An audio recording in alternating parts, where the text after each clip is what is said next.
So Medea has sent the presents. Well, she's getting ready to send the gifts. Remember the poisoned dress and crown? Sorry. So we're on around lines 920 now. So, and I will be part of this effort too. I will send her the most splendid gifts that can be found anywhere in the world, a delicate robe and golden crown, and the boys will take them. Now, servants, bring out the presents right away. Exit an attendant into the house. She will have many reasons to rejoice. In you she has the best of husbands, and she will wear the ornaments that my grandfather Helios left to his heirs. Enter attendant with the gifts. Take these wedding presents, boys. Carry them to the happy royal bride. They will be perfect gifts for her. Okay, so she has a god as a grandpa, Helios, the god of the sun. So she has two god relatives, right? She's got Circe and she's got Helios. And she's also friends with the goddess of witchcraft. Okay?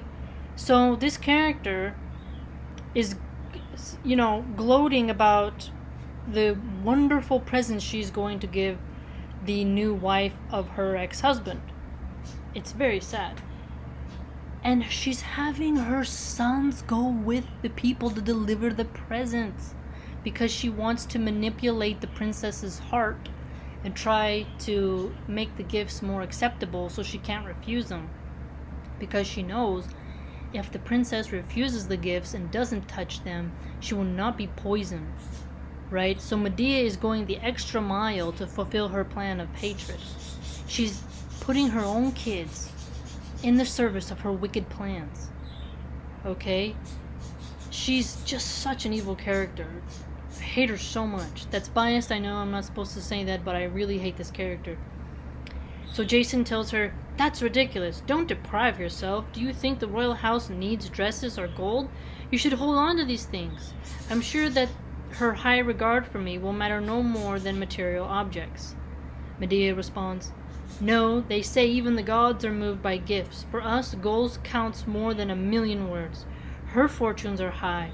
She has a god on her side. She's young and has power. I'd give my life, and not just gold, to save the boys from exile. My sons, go into that fine, rich house. Appeal to your father's new wife, my mistress. Ask for reprieve from a life of exile, and hand her the gifts. It is essential that she herself take them from you. Hurry, and bring back the good news that you have made your mother's wish come true." You see how she's so diabolical that she's just spewing these poetic lies into the ears of her own children? She's such a dark character. And she says right here, let's repeat it, "I'd give my life, and not just gold, to save the boys from exile." Hello? She's planning on killing her sons. What the hell is she talking about? This character is insane. She'd give her life, then give it. Give it. Kill yourself, Medea. Right? But she's not. She's not going to. She's going to kill the Sancha. She's going to kill the mistress. Okay? Medea, if you really are afraid that this new queen is going to hate your sons, murk yourself and give an honest tribute and let it be what it is. But she's weak. She is evilly strong, but morally weak. And that's what a lot of interpretations of this text are not getting at. They focus on other ideals of, oh, women are oppressed, and oh, she's to the new land, and oh, poor her. No. She's a diabolical character. She doesn't deserve any pity. I don't feel sorry for her at all. Okay? She just spews lies and lies and lies. And then the chorus chimes in after her little speech with her sons. "No more hoping that those children will live. No more. For they are on the road to murder. The bride will reach out for the golden chains. Poor thing. She'll reach out for her doom. With her own hands she will place in her hair the finery of death." Okay, let's talk for a little bit about the symbology behind a crown. A crown, we think of something as supreme power, right? The law of the land. Now, today we have presidents and prime ministers. There's very few monarch systems left. So we got to kind of think about the past when we think about this. The crown itself was such a powerful tool to make people submit and obey. So this poor princess, yes, she will see this crown that symbolizes, and is gold, mind you, it's beautiful. And this time gold was highly valuable in any time period, but it's specifically in ancient Greece. So she's reaching out to this wonderful gift that she thinks is going to be a blessing, but it's going to be a curse, and a beautiful curse. So for us today, I would look at that as an allegorical, metaphorical, symbolic example of a poisonous gift can come in a beautiful package, and you must beware, and you must pay attention to who sent the gift. And even if it is a beautiful gift, you should not accept it, especially if it comes from an enemy. And even if it doesn't come from an enemy that you feel like is your enemy, you need to examine the person's motives and maybe be a tad bit superstitious. Would this person wish me harm? Don't just take a gift because it's a gift. Yes, hospitality would say take the gift, but clearly here we can see that hospitality has its risks as well. So that's something I think is very interesting about the golden crown and a golden dress. So, and it's just so sad that, the chorus who's acting on our behalf, is kind of like the performers, are telling us that these kids are, man, they really got something coming in. And the chorus kind of continues off and says, "And you, unlucky groom, you member of the royal house, you are not able to see that you're leading your boys to their life's end and bringing a hateful death to your bride. You have no idea of your fate. And you, poor mother of these boys," talking about Medea, "I also grieve for you, since you are set on making them die because of the bed which your husband left. He thoughtlessly abandoned you and lives with another wife." So let's look at Jason. So line 967, "And bringing a hateful death to your bride." That's like a cautionary tale for men to say, is it worth the risk to cheat on my wife if my wife might be a dangerous woman? So is it worth the cost to cheat or get a divorce and then remarry? See, Jason couldn't wait, and he didn't divorce his wife before he could. And I don't think in this particular model, divorce was a big thing. So men, in this particular example of Jason, and within the context of this text, should think how their actions will affect their children, right? Don't assume that the woman you hurt will take it without biting back, because even a scorpion, when you smush it, it's going to try to sting it before it dies. A yellow jacket, the wasp, knows I don't know if it knows, but let's just pretend it does know.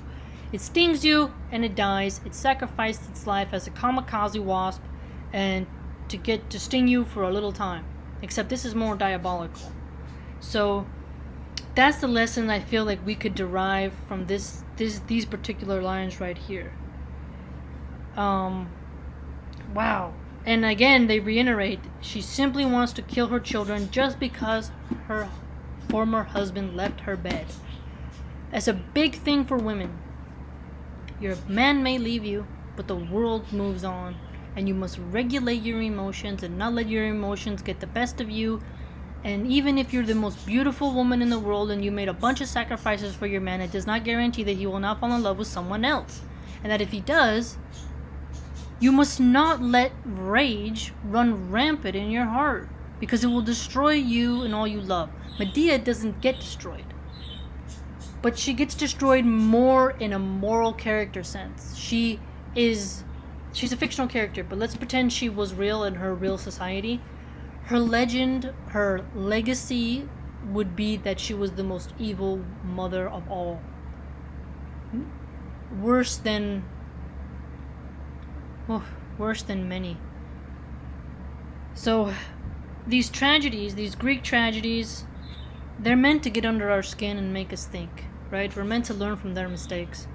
And so thus far within the play, a prime example of mistakes is Jason's naivete Jason's inability to realize, thus touching on naivete, that his wife is a psychotic monster, and that if she is willing to commit a crime for love, she is immoral.